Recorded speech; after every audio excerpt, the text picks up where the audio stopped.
Jelebu memohon Perdana Menteri memberi penjelasan tentang pendekatan baharu dan kemajuan pelaksanaan kerajaan perpaduan untuk menoktahkan kemiskinan secara holistik dan berkesan agar dapat membangunkan sebuah negara dan masyarakat madani yang akan menjadi contoh di rantau ini. Terima kasih. Silakan, Tuan Menteri. Yang Betul.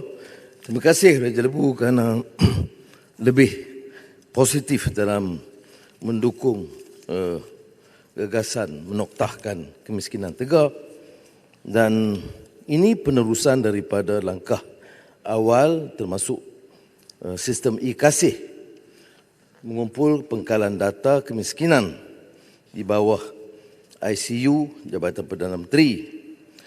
Setakat 15 Mac 2023, jumlah dikenal pasti 123,243 ketua isi rumah miskin tegar telah berdaftar, walaupun saya memilih untuk meletakkan 130,000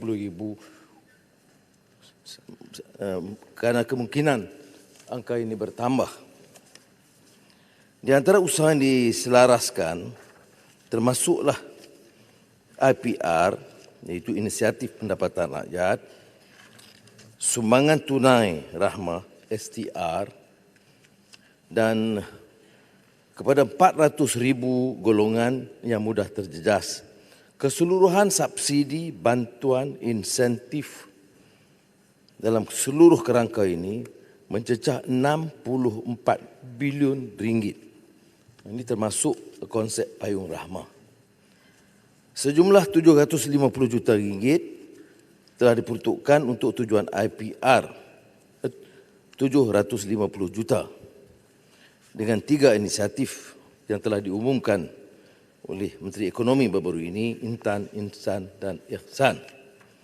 Kemudian ada lagi selain daripada inisiatif usahawan tani, inisiatif usahawan makanan dan inisiatif operator perkhidmatan. Berlangkah lain termasuklah usaha memudah cara dalam urusan pelantikan pekerja, menyediakan peralatan dan kelengkapan serta memberi bantuan allowance tambahan kepada peserta, dan Majlis Pembenaran mengemukakan nama-nama peserta supaya dapat disantuni secara langsung. Ini hanya beberapa kaedah memudahkan, dan STR yang diberikan kepada hampir 9 juta penerima. Saya perkembangkan ini kerana ia mencakup jumlah yang disebut kemiskinan tegar, dan oleh kerana semua jabatan dan kementerian yang terlibat ini dikerahkan, saya yakin jumlah 130,000 ketua isi rumah ini mampu kita tangani dalam tahun ini juga, insya-Allah. Sila Jelebu. Terima kasih Yang Amat Berhormat Tambun. Saya teliti jawapan daripada Yang Amat Berhormat Tambun tadi. Cumanya apa yang saya difahamkan, inisiatif pendapatan rakyat ataupun IPR ini, kerajaan mensasarkan 100,000. Yang disampaikan tadi 100, saya agak confused sama ada 125,000 adakah itu pencapaian sasaran IPR sekarang yang boleh memberikan pendapatan kepada isi rumah miskin tegar dan juga B40 sebanyak 2,000 sebulan. Itu yang pertama. Yang keduanya, soalan saya ialah tentang prestasi ataupun untuk tapisan kepada peserta IPR ini. Kerana kita sedia maklum permohonan melalui laman web dan juga portal untuk membolehkan mereka dimasukkan ke dalam golongan IPR ini. Tapisan dan ketirisan untuk memastikan bahawa mereka yang telah dipilih itu adalah benar-benar layak untuk menerima bantuan ini. Terima kasih Yang Amat Berhormat Perdana Menteri. Saya setuju dengan teguran Jelebu kerana dari laporan e-Kasih itu saja, ya, sebelum IPR, ada beberapa angka yang dipertikai, ya, cara penetapan. Saya tidak boleh kita jamin 100% jumlah yang dilaporkan itu betul-betul berhak atau masuk dalam kategori kemiskinan tegar. Tetapi tambahan program IPR ini ialah kerana dalam tempoh 1 bulan, lebih dari 22,000 orang yang dah daftar. Ini satu perkembangan yang bagi saya positif. Kerana bila dia daftar, secara penyemakan itu lebih berkesan. Jadi kalau tindakan begitu, begini, Mac tahun ini yang ditetapkan jumlahnya ialah 1, 2, 3,000. Itu jumlah kajian yang dibuat.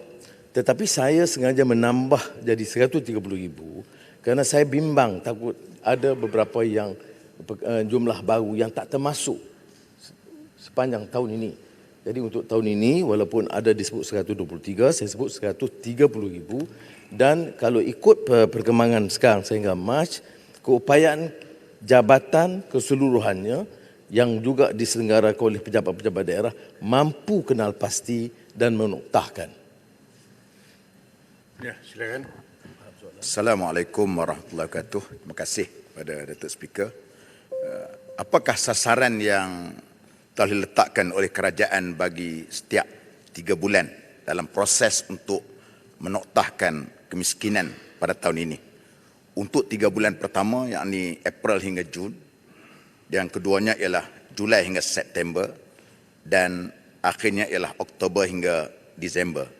Dan apakah mekanisme yang digunakan untuk mengukur pencapaian tersebut? Terima kasih, Datuk Speaker. Terima kasih, Menteri. Terima kasih Yang Berhormat. Tambahan peruntukan yang saya telah umumkan, ya, itu iaitu fasa 1 STR yang dilaksanakan pada 17 Januari. Itu libatkan 8.7 juta penerima berjumlah 1.67 bilion ringgit. Itu fasa pertama. Fasa kedua STR dilaksanakan pada 5 April ini, insya-Allah, iaitu pertengahan bulan Ramadan. Jadi kalau kita lihat setakat 28 Mac ada tambahan 574,886 permohonan baru telah diterima. Jadi kalau kita ikut fasa pertama, fasa kedua bulan April, dan saya percaya dalam bulan Ogos ataupun Oktober selewatnya kita akan berikan perkembangan berikut. Maknanya saluran itu sampai langsung untuk jumlah yang besar dan memudahkan kita menyelesaikan masalah kemiskinan tegar ini. Kerana kategori kemiskinan tegar ini dia dapat 2 kali tambahan. Pertama melalui STR dan keduanya inisiatif IPR.